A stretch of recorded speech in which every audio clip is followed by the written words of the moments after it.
So for those of you who haven't met me yet or don't know me, my name is Sarah Redeker, and I'm a PhD researcher at the Global Development Institute here in Manchester, and with the FutureDAMS project. And for my work, my PhD work, I had the chance to do some work in Ghana myself, which makes me particularly excited about today's presentations. So today, the FutureDAMS webinar is on the topic of understanding the political economy of dam building and operation in Ghana. And we have three excellent speakers who will present their work on examining the politics of Ghana's electricity sector today. And the start will be done by Barnaby Dye. Barnaby has been a postdoctoral researcher with the FutureDAMS project.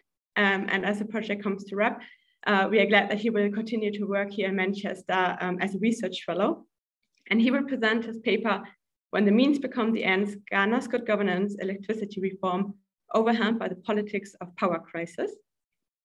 After that, we will have Pauline Destrée, who will present her paper, Renewables as Stranded Assets, Overcapacity and Energy Transitions in Ghana. And Pauline is a research fellow at the Department of Social Anthropology at the University of St. Andrews. And her work mostly focuses on energy infrastructure, climate change, and post-colonial politics in Ghana. And then finally, we are happy to welcome Dr. Ismail Ayanouri. And Ismail's research focuses on the politics of natural research government. And today he will present his work on the dynamic equilibrium of state effectiveness, the factors eroding and supporting Ghana's state within a state, the Volta River Authority. So this last presentation is probably going to be pre-recorded just because of unstable internet connection.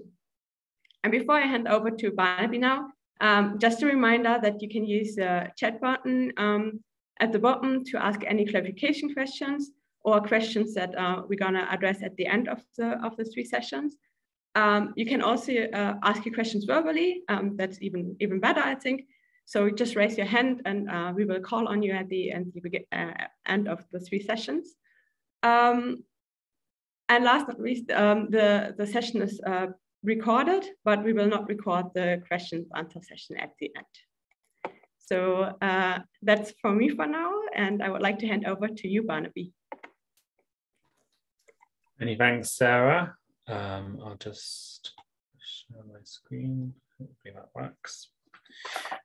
Okay, great. Yeah, so I've been leading the political economy work on Ghana, and I'll be presenting a working paper that which is now out on the FutureDAMS website, which gives an overview of Ghana's electricity sector in the last decade and two major crises that have happened, and some of the politics behind them. And I'm aiming here to contrast the good governance agenda and its application to the electricity sector, which is called the standard reform model, with a more heterodox political economy understanding for the politics of the electricity sector. And here using some of the political settlements framework as an analytical tool. And so I argue that although Ghana has adopted a lot of the measures outlined in the good governance agenda and standard reform model, so I'll be contrasting the sort of focus on reforms which in the standard reform model, which really focus on institutions, on formal rules, on independent regulation, and then how they're overwhelmed by two sort of key factors. One is around the politics of survival, which is where sort of electorally focused short-term policy making that's focused on trying to maintain or gain power overwhelms some of those formal rules and norms. And the second one is a more ideological explanation where in one instance, societally embedded sort of underlying high modernist idea of how to do development overwhelmed, again, some of these reforms and helped create these two power crises in Ghana. So just to sort of give a bit of background of what I mean about the standard reform model for those who are less familiar with it. This really comes from the good governance agenda, which I'm sure a lot of you are very familiar with, but is rooted in an idea of needing to adapt the structural adjustment programs of the 1980s. Those policies which were focused on introducing the market, on decreasing the power of the state, of opening up economies, were deemed by the 1990s to have not worked as well as they should. And so there was a, led by academics like George North and the New Institutional Economics School, an idea that there was a greater need to focus on institutions and align the incentives in the state and in the wider society towards the correct functioning of these reforms. And these sort of primarily focused on the rule of law, on incentives, on independent regulation. And this was applied to the electricity sector in what's been called the standard reform model. And so you can see the sort of key policy areas here, but it's really focused on trying to create regulated, transparent tariff setting, unbundling the different functions of the electricity system from generation, transmission, distribution, and retail, and trying to commercialize those different functions in different utilities, bringing in the private sector, bringing in markets and competition. And then all underpinned by independent regulation and legislation. And so the theory is that these sort of market mechanisms will create the right sort of accountability to customers and therefore give good electricity services. They'll be able to allocate resources in the most efficient way. They'll make sure that the system can pay for itself. There'll be cost recovery. And overall, this will lead to the best sort of financially sustainable electricity sector. But the real world experience hasn't sort of followed this ideal model. And we can see from a lot of the countries around Africa in particular, who have adopted this the standard reform model to varying degrees, but they're still experiencing a lot of crises. And so I turn to an alternative sort of set of underlying explanations for why this might be, which has sort of three key principles about how a lot of politics works in Ghana. The first is that rather than just focusing on the formal, on rules on the rule of law, on how policy making is supposed to work on paper, political power manifests informally, and there are often parallel forums of decision making. So you have a lot of decision making occurring outside of those sort of formal norms and the rules have been set down by Parliament and the state. Combined with that, political power is highly concentrated on the presidency. And this means that the combination of the two, that sort of informality of power and its high concentration, means that it's very hard to have independent regulation. But it's very easy to contravene the sort of formal rules, but make that regulation independent. On top of that, in the Ghanaian context in particular, political power is highly competitive. And this is both at the level of within the political parties, as well as competition between the two parties. In Ghana, you have two very long-standing traditions, which date back to the early independence period and have changed over time, but are now sort of manifested in the National Democratic Congress and National Patriotic Party. And they have competed in very close elections since the introduction of democracy in the 1990s. But it's also important to understand the degree to which officials within those parties, whether that's ministers, MPs, their position is also very vulnerable, with a lot of internal competition within the parties for those places. And so you have this sort of overwhelming internal and between the two parties sense of competitiveness, vulnerability, and this means that as a politician, you're required to have a very sort of short-term focus where you're trying to always maintain and keep your power. And one of the sort of key literatures for trying to understand this sort of set of political conditions has been the political settlements framework, and a number of really prominent authors have done excellent work on unpacking how this works in Ghana. People like Lindsay Whitfield or Abdul Ghaffar Abduali, Kojo Asante, Giles Mohan, and indeed Ishmael, who's on the panel today. And so I think they sort of label the Ghanaian state a competitive clientelist state. But in my analysis, I sort of take inspiration from this political settlement approach. I think it's a useful tool to try and unpick and analyze some of the politics in the country, but I'm not following a sort of classic approach. For those who are more familiar with the literature, which tends to take a more longue durée approach to understanding politics, I'm just focusing on the last decade and two particular power crises. So what are these power crises? Well, the first was labeled Dumsor in Ghana, and it involved a 4-year period of major power outages. So this was triggered on the 27th of August 2012 when a small group of pirates were trying to escape from the Togolese Navy, and they on a captured oil tanker, and they left the ship's anchor trailing.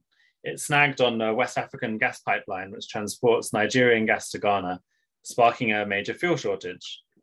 When combined with a drought and fiscal issues, this incident plunged the country into 4 years of electricity shortage. And you can see this in the graph I've got there, where there's this stagnation and then drop off in generation.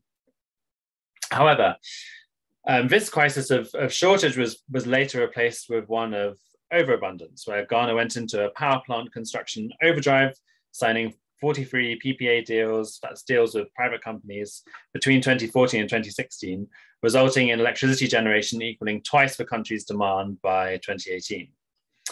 This increase was particularly problematic because that increase, as you can see in the graph, came mainly through these IPPs, these private companies.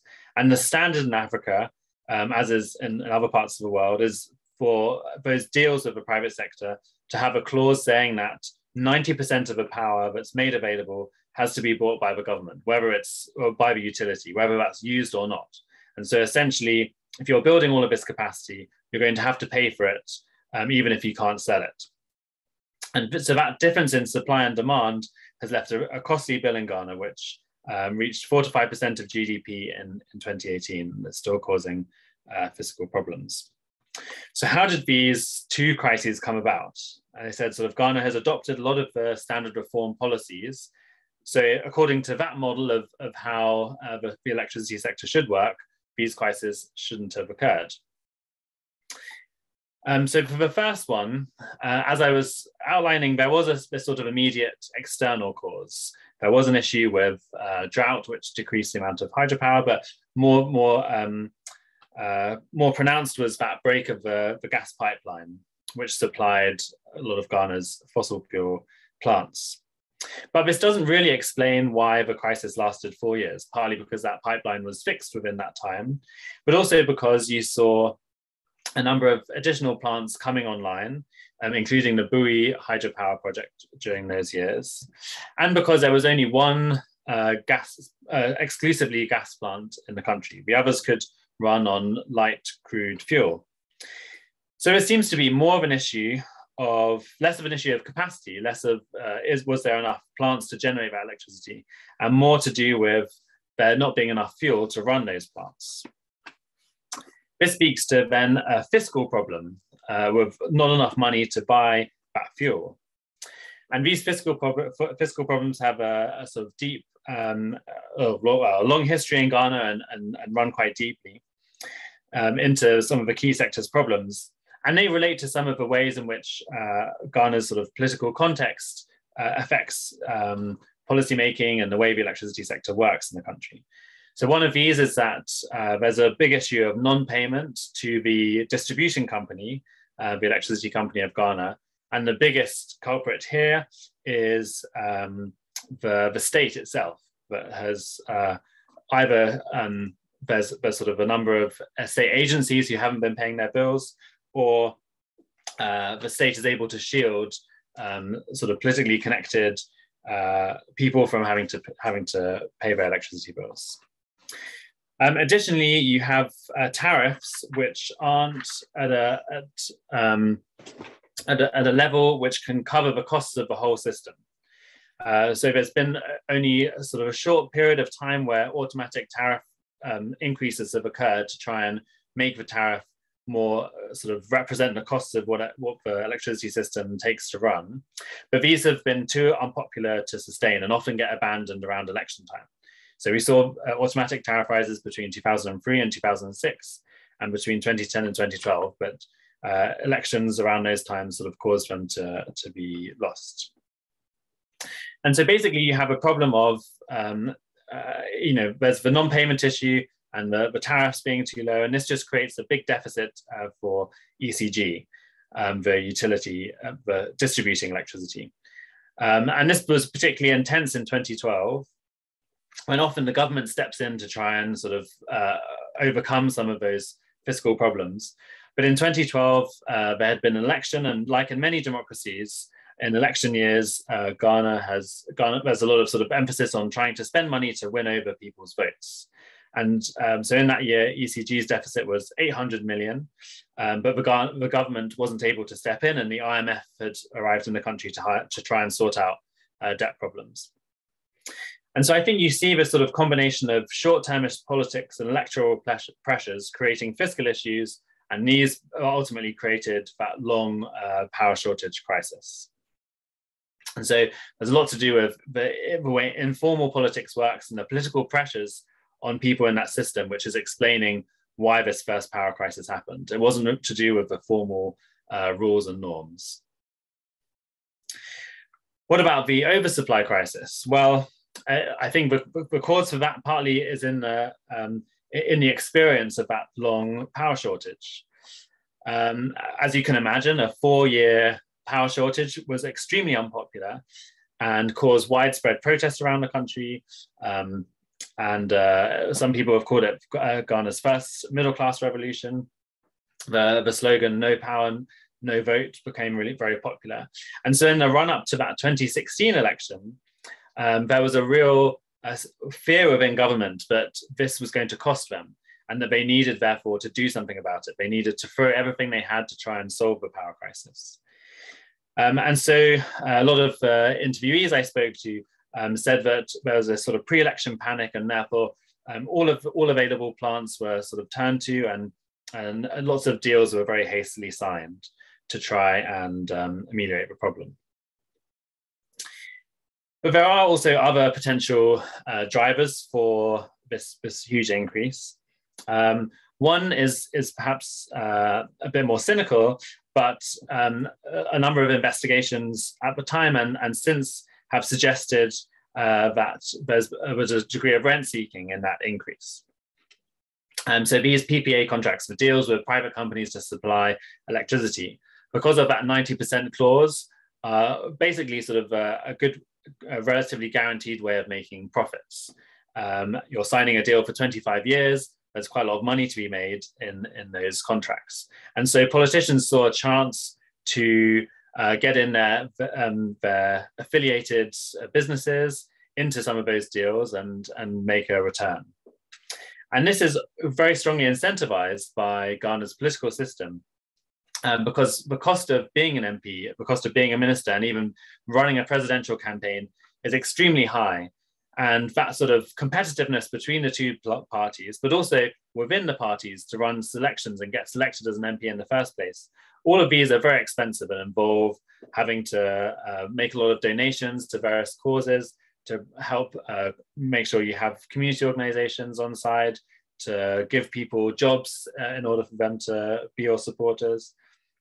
And the cost of elections have only increased over time. And so there's a lot of pressure once they're in government of trying to make enough money to keep their position and fight the next election or the next selection. But I argue that there's also an overlooked, perhaps more ideological driver here. And this is because before that sort of big increase in power occurred, before 2014, there was already a plan to have 5,000 megawatts in Ghana. And so then you have to ask, well, why was that 5,000 megawatt plan already there before the whole Dumsor crisis had happened and before that period? And I would argue that this comes from an understanding of development. That 5,000 megawatt figure comes from the NDC's manifesto, which stated that it would have a huge industrialization, would reopen a lot of factories and rapidly develop Ghana. For example, opening and maximizing Ghana's Valco steel plant. And this was taken quite literally, but also electricity was seen to be a key enabler of this. This is a sort of supply side idea of development where if you build for electricity, if you build for megawatts, then the industrialization and development follows. And so the Ministry of Energy and the Energy Commission and sort of worked together to convert this manifesto into that 5,000 megawatt plan. And then that sort of helped justify later that increase from 2014 to 2016.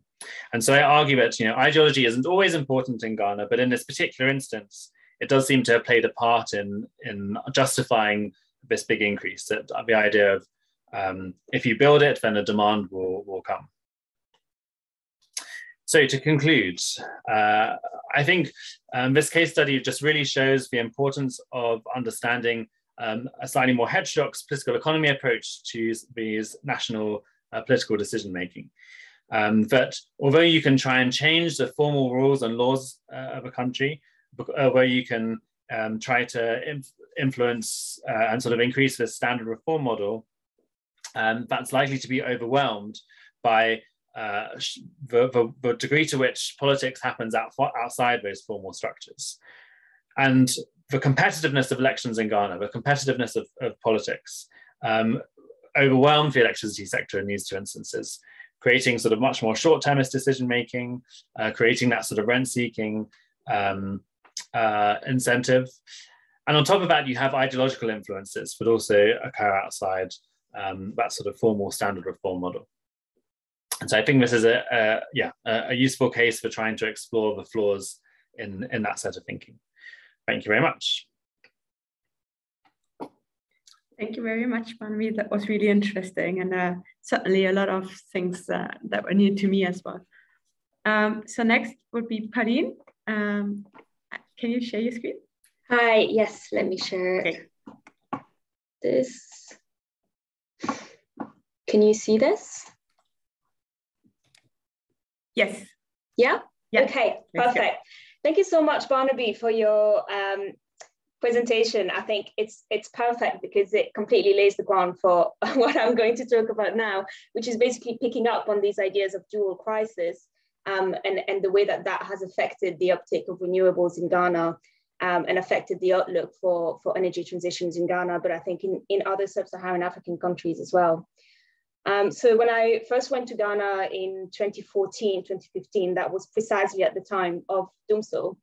And my whole PhD became about this energy crisis. So I did a lot of work at the electricity company trying to understand the kind of politics and the kind of relationships to the state that electricity had played both historically and currently during a moment of crisis in Ghana.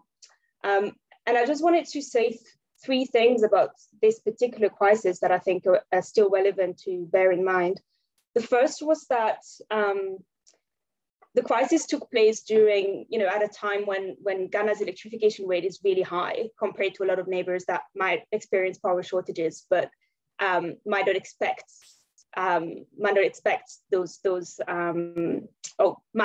more outages than, let's say, Ghana with such an extensive grid. And I think it's really interesting. I was trying to find out when the term Dumsor came about, because there had been outages in 2008 and before. And it seems that it really became this phenomenon to describe the power system as a whole when it became chronic.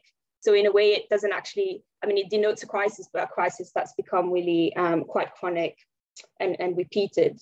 The second thing was that very early on, this was never a crisis of capacity. And that's interesting because I think early assessments of it tended to focus on the need to increase capacity, which we've seen in all of those contracts for IPPs, and in the way that the crisis was being presented to the public. If we look at the graph, like the one that you showed, there was always capacity. It was more, like you said, fiscal problems, environmental issues, questions of reliability, and mostly questions of distribution. And the third thing is that this crisis occurred at the moment when Ghana found oil, just 5 years after the first production. So I think it also kind of fostered even more bitter disappointment in terms of political promises at a time when, you know, oil and gas was supposed to proclaim this new era of indigenous oil and gas sufficiency and energy security. So then when I went back to Ghana in 2009, I now witnessed this second crisis, which was a crisis of overcapacity. And at the time, so this was the research with ECG, and I was doing ethnographic fieldwork on precisely the kinds of reforms that you were talking about. It was during the privatization of the company, which then reverted back to ECG. So that was quite interesting, and we can talk about that more. So when I went back, the country's installed capacity was more than twice its peak demand because of all of those IPPs, this kind of emergency power agreements. And at the time, a policy think tank described them to me as, you know, IPPs in Ghana were being bought and built like flat-packed IKEA furniture. I thought that was quite an apt description of what was going on. There were a lot of scandalous stories that emerged about those power contracts and the exorbitant costs that, to me, really exposed the political work of emergency time and how crises are being used to exploit the political importance of infrastructure as a basic good. And I'd love to talk more about that, because that was really what my thesis was arguing, quite similar to what you've described, Barnaby, about the way in which infrastructure, I think, particularly in Ghana, has taken on such a political importance. So at the time, and I think this has now been reviewed, but at the time, these emergency power solutions cost Ghana almost $500 million a year for a generation that was no longer needed. For domestic consumers, this led to a huge increase in electricity tariffs, and it made electricity still unreliable, but also completely unaffordable to many. And in fact, electricity became so expensive that a lot of the large businesses and factories, particularly in industrial enclaves, switched between the on-grid electricity and their own generated electricity through generators, because they had calculated the point at which it was no longer, it no longer made financial sense to still be connected to the grid because of that kind of tariff band issue that Barnaby highlighted. And so, of course, that kind of adds to the situation of the utilities, because you've got huge consumers that are leaving the grid, and those consumers are the ones that are paying the highest tariffs. The government initially attempted to use the excess power by exporting it to neighboring countries, but the total electricity demand from Togo, Ivory Coast, and Burkina Faso combined didn't even amount to half of the excess capacity. And so the government was warned not to waste the state budget building transmission and distribution infrastructure for markets that didn't exist. So this kind of expanding frontier of IPPs in Ghana's energy landscape not only didn't solve the temporary crisis of blackouts, it also manufactured a new crisis in the making, one of excess power. At a national natural gas forum, a representative from ENI told me, Ghana is an anomalous place in Africa. Most of Africa doesn't have electricity, but Ghana has too much of it. But that's not completely true. Ghana is it's actually far from anomalous in this respect. One energy analyst that's at Sustainable Energy for All told me, overcapacity is a looming crisis for many sub-Saharan African countries that have, like Ghana, contracted excess capacity in the past few years without investing in long-term distribution and transmission plans. So power ships like the one on my slide here, which is now in Takoradi, are claimed to open up a new chapter for electricity generation for countries that face urgent power deficiencies. And what I'm interested in here is the fact that these are being marketed as crisis fixes, right? They are emergency power. And yet, as Barnaby told us, they all have purchase agreements that are 20-year long, but that doesn't exactly map onto a time frame of emergency.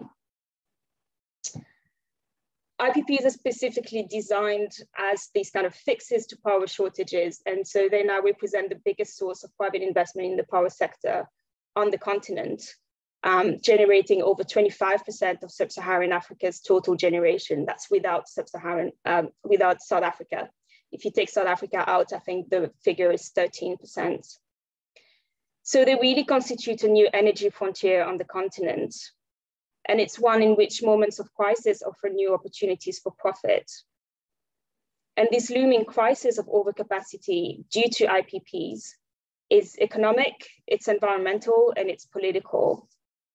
To the exception of South Africa, most of these IPPs are powered by fossil fuels, although some have the capacity to switch from heavy fuel to cheaper and more available natural gas, like this one in Takoradi.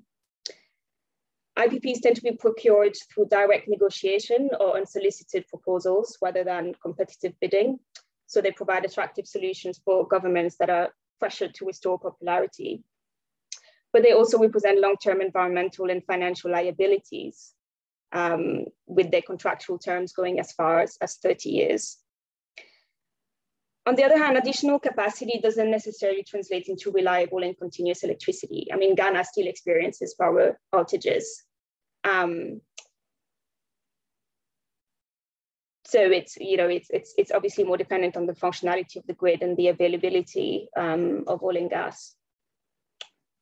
And finally, unless more IPPs take the form of renewables like wind and solar farms, which so far you only have in South Africa, the prospects for a renewable energy revolution and a low carbon energy future on the continent stand little chance, as they tend to lock the continent more firmly into fossil fuel reliance. And so this is what I want to focus on now, the link between overcapacity, fossil fuel dependency, and its impact on renewables and the outlook for energy transitions. As a result of overcapacity in Ghana, renewable energy projects have come to a stall. So in 2019, when I was doing fieldwork, the government issued a moratorium on PPAs, so banning any addition to its grid, obviously not just renewables, but renewables were particularly affected. And this is, I think the moratorium is now in place until 2027 in the first instance, but it obviously depends on how they manage to address this overcapacity. So renewables have become in a way stranded assets as companies have invested or planned investment that will have to be paused, suspended, or cancelled altogether. While the Energy Commission lists 135 licensed and registered companies, only 2 of them are currently operational. The rest of them will have to wait 10 years, having already incurred significant sunk costs.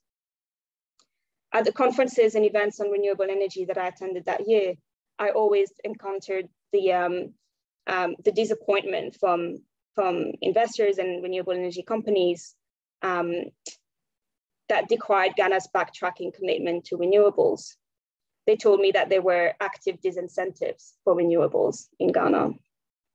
As many of you would know, 10 years ago, Ghana embarked on an ambitious renewable energy path by passing the Renewable Energy Act. And it had a target of increasing the renewable energy capacity on the grid from 1% to 10% by 2030. But over the years, those targets for renewables have become very contested figures and very political. In 2019, I was at a stakeholder event for renewable energy when the director of renewables at the Ministry of Energy basically announced to all of those energy companies that actually Ghana had already achieved its goal of having 10% of renewables by 2030, because it had 40% of its generation coming from hydropower from the Akosombo Dam that was built in the 60s. So this was kind of a big disruption in this whole meeting. And of course, he was right. You know, his point was technically valid, but it was perceived as a betrayal of the general understanding that the target obviously referred to added capacity as opposed to existing one. And my interlocutors were really surprised by this. Some of them told me that they knew the minister personally, that he had solar panels on his house, that he had put solar panels in his village, and that he was championing their use around the world. So one of them speculated, maybe they've just seen a lot of oil and gas coming out and now they can't think. It's madness. And so I want to end this talk with a few reflections on how this moratorium on the future of renewables points to a certain relationship between the political and the seductive appeal of fossil fuels and the fate of renewables. So at that same event where the minister claimed that the past of hydropower in Ghana's energy history should count towards its future commitments, he also reminded his audience that Ghana was not an emitter of greenhouse gas emissions, or a very marginal one. As a low carbon nation, he claimed that Ghana had already achieved its goal and that it should rather focus on its own targets for development and prosperity. And this is something that came up again and again in my fieldwork, this idea that an energy transition in Ghana was in a way something of the past, something that had been achieved already, something that people didn't recognize. And that a new transition to prosperity that was fueled by hydrocarbon exploitation was underway and should be celebrated. So the chairman of a prominent oil and gas association declared at a major international event, "Time is running out and a call for urgency. We have to revolutionize our thinking around taking and using our resources. Otherwise, posterity will never forgive our generation if we miss it." So it's interesting the way that posterity is being used in a totally different sense here. And so there was this sense of urgency around oil and gas exploitation at a moment of oil decline globally. Another speaker said, "We don't want African countries to be carried away by the EU. We need to determine what is best for us, for our African resources. Environmental dictates should not strangulate our industrial expansion. Environmental talk is important, but we shouldn't let the environmental chatter of European countries stifle the development of our young people." Under a round of applause, he then forcefully declared, "I believe in oil and gas as a basis to our economy, and there's no better place to extract oil and gas than the Gulf of Guinea." So these passionate pleas for the need to rescue oil from the environmental decrees of Europe clearly strike a resonant chord for African countries' energy prospects, particularly those that have recently become oil producers. For a country like Ghana, the potential of renewables can't be dissociated from the economic, historical, and moral possibilities of hydrocarbon. How much time do I have left? Maybe like three minutes. Perfect. Yeah. Okay, perfect. So then I'll just make a small comment about the way that that hydrocarbons are envisaged to play a role in this kind of vision of an energy transition. What struck me was the way in which gas was being positioned as this new, as a way of having an energy transition that wasn't necessarily away from fossil fuels, but that was away from a system, from a dependence on foreign imports and on export-oriented extraction. And as the way that that gas could provide a new mode of energy independence.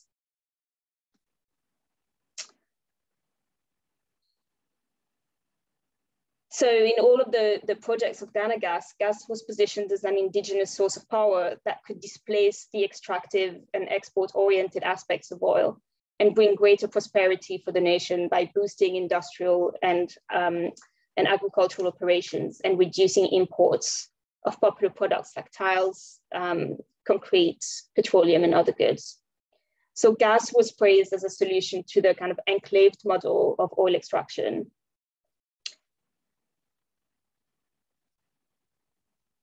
Because of its various material properties, it's obviously more territorialized than exported. And so gas was defined as this natural resource that was earmarked for indigenous use and development, and that couldn't remain aloof to the local economy as oil was. And so gas as a transition fuel seemed to be more, not so much about transitioning towards cleaner energy as transitioning towards greater energy autonomy. And I think, and I'll just end here, that this has really important implications for understanding energy transitions around the world. In popular discourses of energy transitions and in, in anthropological discourse of energy transitions as well, which is the discipline that I'm working in, this replacement of fossil fuels by renewables seems inevitable and imperative. And so those calls for an energy revolution that can leapfrog to a renewable future in Africa are really appealing. But too often they assume that renewables come to fill a gap, a lack, or an evidential need, that their benefits are just too self-evident to forego. And what I'd like to emphasize here is that there's a certain ahistoricity to the discussion of transitions that abstracts out the issue of energy from historical patterns of resource extraction and of historic transitions like the one that the minister was really trying to bring back. For Ghana and many other sub-Saharan African countries, the rush for oil appears as a justified reparation to make up for lost fortunes and grievances of the past. Environmental decrees from the global north appear as rather disingenuous attempts to stifle the development and prosperity of new petrostates, eager to reap the fruits of a belated oil blessing. So in this view, I think it's important to recognize that the support for oil expressed by the energy industry shouldn't just be seen as an open embrace of hydrocarbon, but as stemming largely from the very inequalities that fossil extraction has created. And I'll end here. But so I think it's really important to just try and think about the political power of energy futures through accounting for energy costs. Thank you. Great, thank you very much, Pauline. That was fascinating and indeed built very nicely up on what Barnaby presented, and yeah, worked really well together. I think Ishmael sent us a pre-recording, right, Barnaby? Yeah, I'll share it now. Mm-hmm. This is a presentation from a paper co-authored by Barnaby and I on the dynamics of equilibrium of state effectiveness, the factors eroding and supporting Ghana's state within a state, a case study of the Volta River Authority. So this is the outline. Okay. So the Volta River Authority is one of Ghana's best known institutions. The authority implemented the country's largest infrastructure scheme, that's the Volta River Project, and manages Ghana's biggest power plant. It is regarded as one of the most prestigious parts of the Ghanaian state, providing key electric sector planning, project implementation, and effective operational functions. The authority is also a destination for tertiary level graduates and national service interns. Simultaneously, however, the VRA suffers from a number of underlying challenges shaped by Ghana's political system.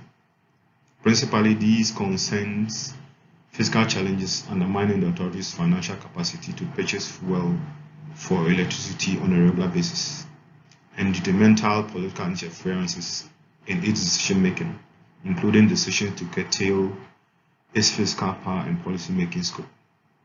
So the VRA thus presents a bureaucratic contradiction, retaining a strong degree of expertise and implementation capabilities, whilst also suffering competitive, election-focused political pressures. So how do we understand this contradiction between the VRA's apparent effectiveness and simultaneous compromises?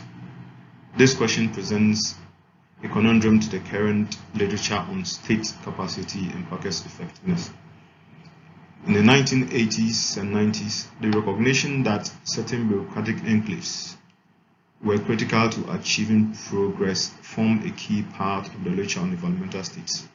Research here emphasized the politics played by a leading role, how politics plays a leading role in shaping the emergence and sustainability of high-performing public sector organizations. The challenge, however, for this initial thinking was a lack of clarity on the conditions under which politics shapes institutional capacity, particularly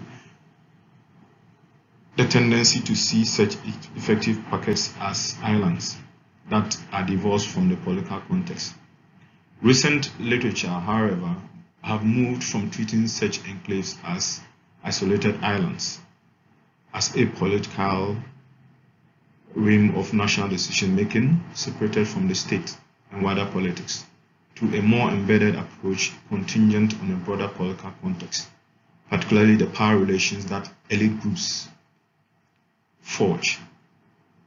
The VRA's bureaucratic contradiction falls between these two explanations. In our view, the authority plays a vital developmental role in Ghana, maintaining key expertise and significance,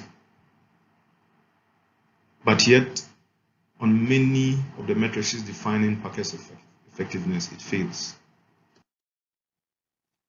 Alongside this puzzle, the VRA contradicts the standard prescriptions of developmental states literature that possess the role of more authoritative and centralized political factors to support institutional effectiveness, such as insulating the civil service from the changing political agendas and societal pressures which might otherwise selectively benefit particular groups and hand out employment opportunities to political cronies. This literature suggests that clientelist political settings such as Ghana can undermine the creation and maintenance of high-performing organizations, characterized by short-termist, often survivalist policymaking, including strong incentives to bypass formal rules which tend to subvert state leadership of organizations, their budgets, or de facto or de jure policymaking power. Thus, competitive clientelist societies with frequent changes in political leadership tend to undermine the sustained political support organizations need to build and maintain capability, as in the case of many state institutions in Ghana. But the VRA has maintained a position of relatively stable internal capability and a significant degree of independence. In answering these two puzzles, the paper makes three arguments. First, we assert that the need for greater focus on what we term good enough effectiveness, referencing Grindale's call for a more pragmatic, strategic approach to governance reforms. We argue that rather than the focus on high-end perfection of organizational performance, we should embrace those organizations that are capable of muddling through, maintaining core expertise and foundation capabilities. We suggest that achieving developmental objectives, particularly within development country context, often depend on such imperfect effectiveness, on partially hamstrung governmental organizations that are still able to muddle through and generate results. Second, we emphasize the dynamism of state capacity, which we find to be shaped by three key forces. That's historical power dependence, supportive socio-economic pressures, and undermining influences. As we'll show below, the VRA's case evidences the extent to which these three conditions are in a state of constant dynamic flux, remaking the authority's decision-making, independence, and capacity. Third, we emphasize the role of ideas and social status. We suggest here that the internal organizational sociology, including identity, perceived status, and beliefs, are important to sustaining an organization's work ethic. We therefore complement explanations relying on material power by arguing that wider public perceptions of an organization are equally important. In the VRA's case, historically grounded imbuing of the organization as a powerful and competent and a flagship of Ghana's high modernist development ambitions have helped to maintain a degree of reverence towards the institution, supporting political respect, independence, and recruitment. Wider norms and beliefs are therefore, in our view, worthy of attention as important influences on bureaucratic performance. So how does the Volta River Authority fit in this picture? It was established during an early period of post-independence relative with relative unity as a bureaucratic enclave, but has suffered from government interventions and its breakup into different utilities. The Volta River project is arguably the most significant singular legacy of President Kwame Nkrumah, one of Ghana's first presidents. The VRA was the key component of the Nkrumah's development plan, consisting of a modernization mission that was supposed to leapfrog the country into a transformative future through the construction of Akosombo Dam, the Volta Lake, and large-scale spatial reorganization. The project included a state-of-the-art resource center and a library, a technocratic recruitment drive that secured very qualified staff. It also included its own department for staff welfare, including schools, a hospital and accommodation. To support its revenue, the VRA directly collected international sales from neighboring countries and from Valco, the aluminium smelting plant that was the linchpin of the Volta and realization plan. Overall, this revenue and institutional independence has shaped the perception of the VRA as a state within a state. But how has it survived the transition to Ghana's democratic Fourth Republic, particularly the decades of the 2010?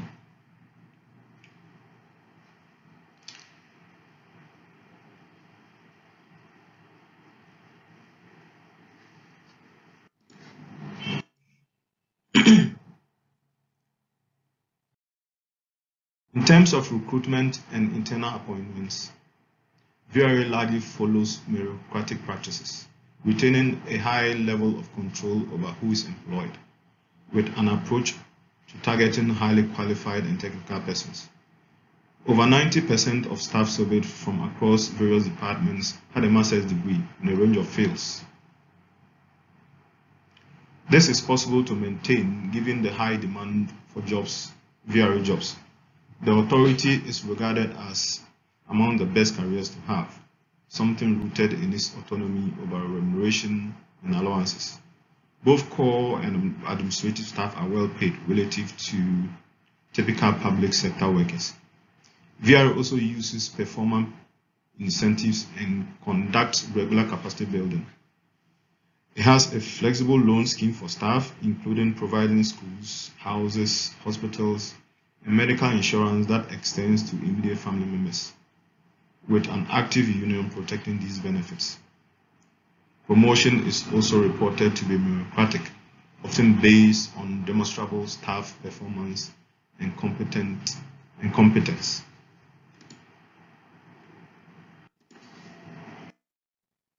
In terms of how VRA has survived within the Fourth Republic, it has had considerable successes in resisting corruption, often using petitions and public discourses to fight political interference and internal corruption.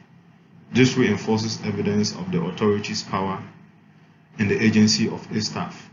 The VRA is not immune to the tendency within Ghana's political settlements of using state agencies as a vehicle for rent seeking.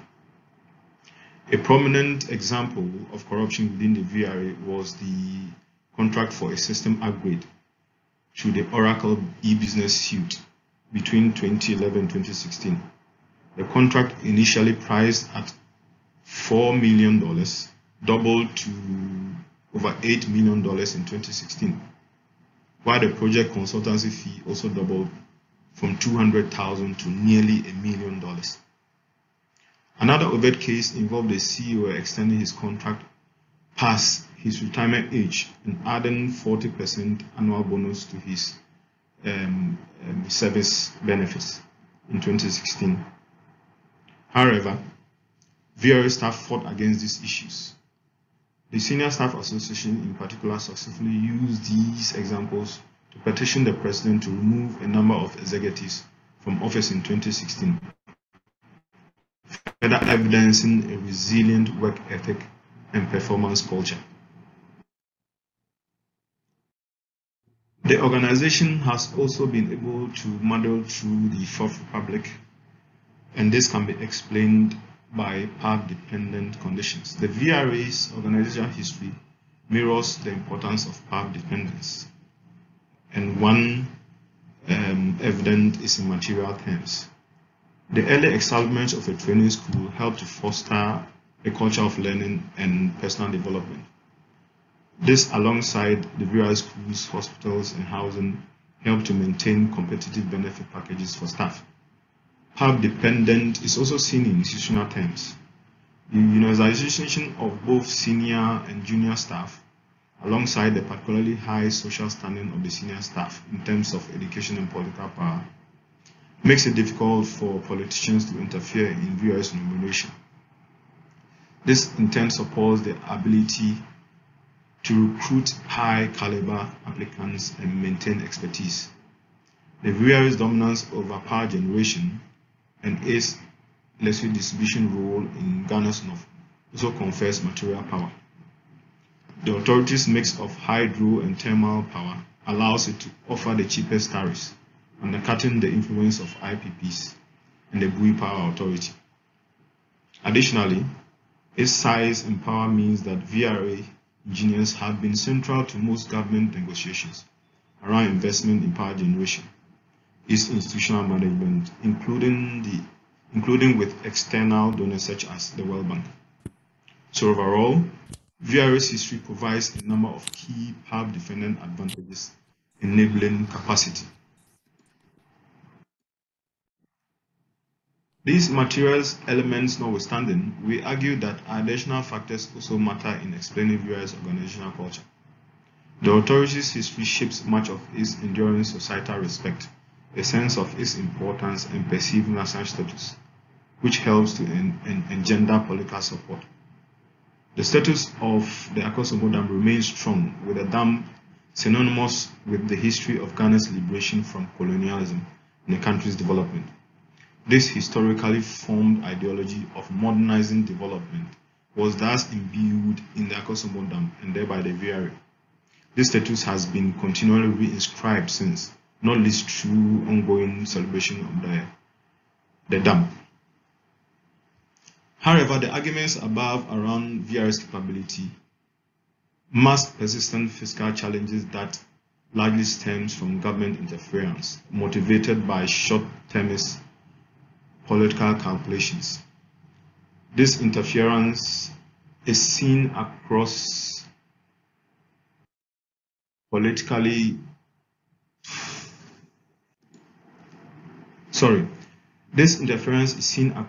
electricity payments, dam operation, procurement, and unbundling agendas to split the VRA, which altogether harms the authority's budget, manifested in spending and recruitment freezes.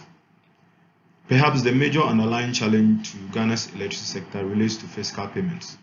Thus, public energy tariffs are not set at a level allowing for system recovery, non-payment of electricity bills by government agencies to ECG and VRA, alongside ECG's debt to VRA.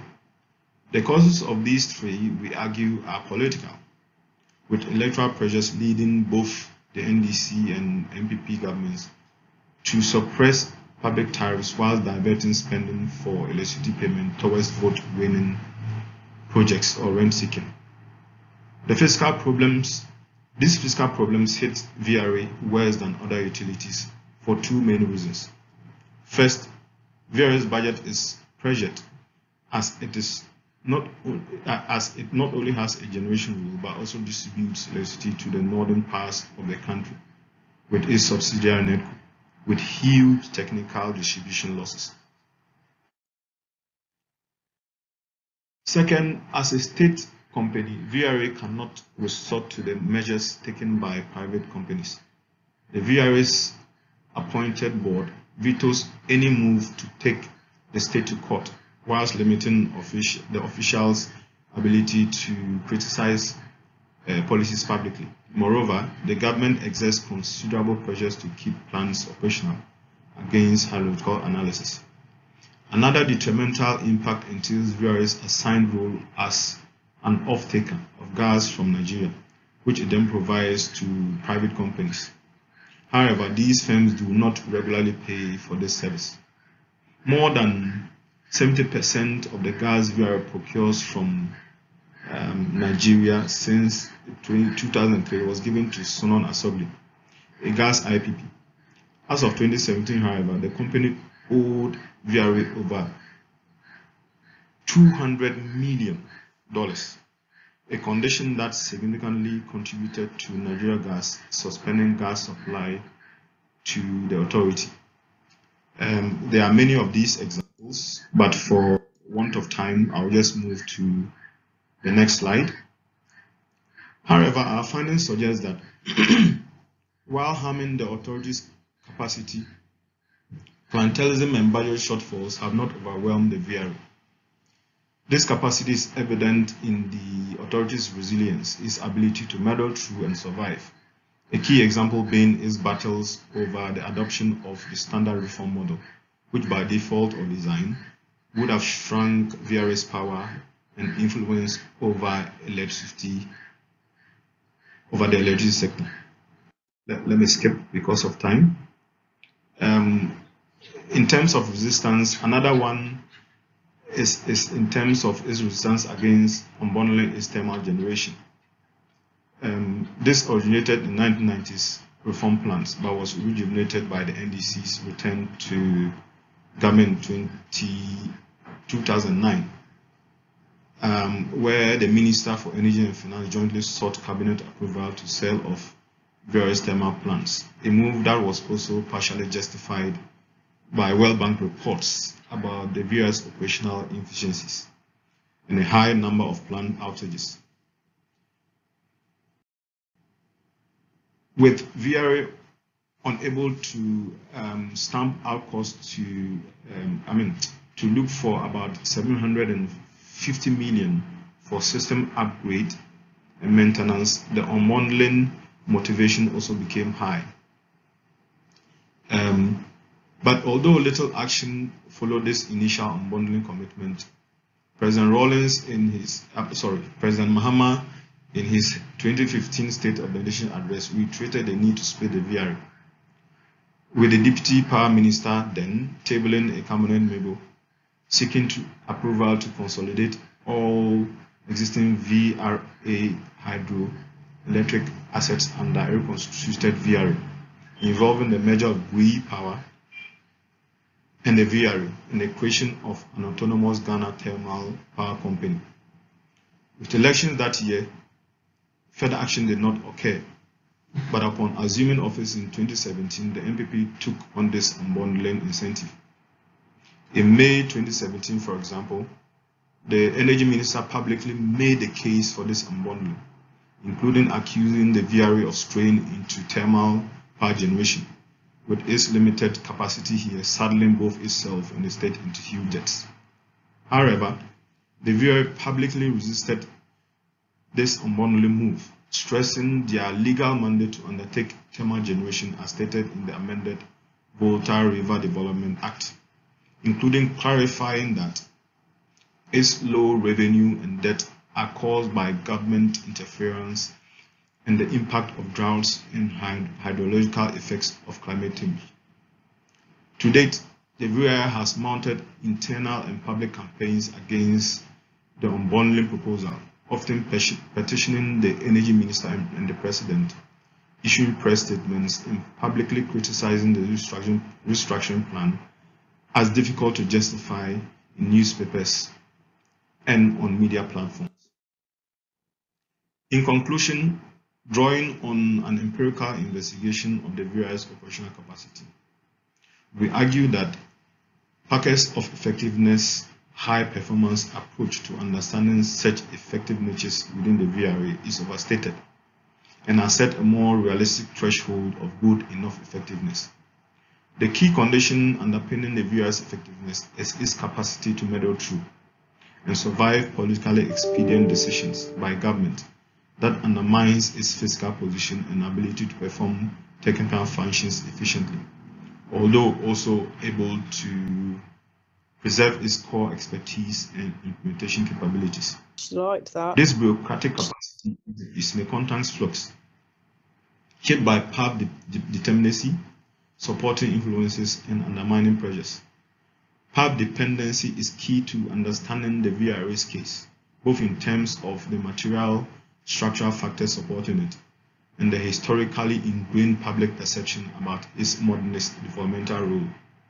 However, the present-day flux of VRS bureaucratic capacity can only be understood if these power-dependent factors are placed against the contemporary political incentives at play, whether deliberately or incidentally, to support and undermine the authorities' operations. The fine balance of these factors shape the conditions that underlie VRA's good enough effectiveness, limiting the authorities' operational independence and its capacity to undertake capital projects, while simultaneously maintaining its ability to resist change and keep a high degree of performance. Thank you.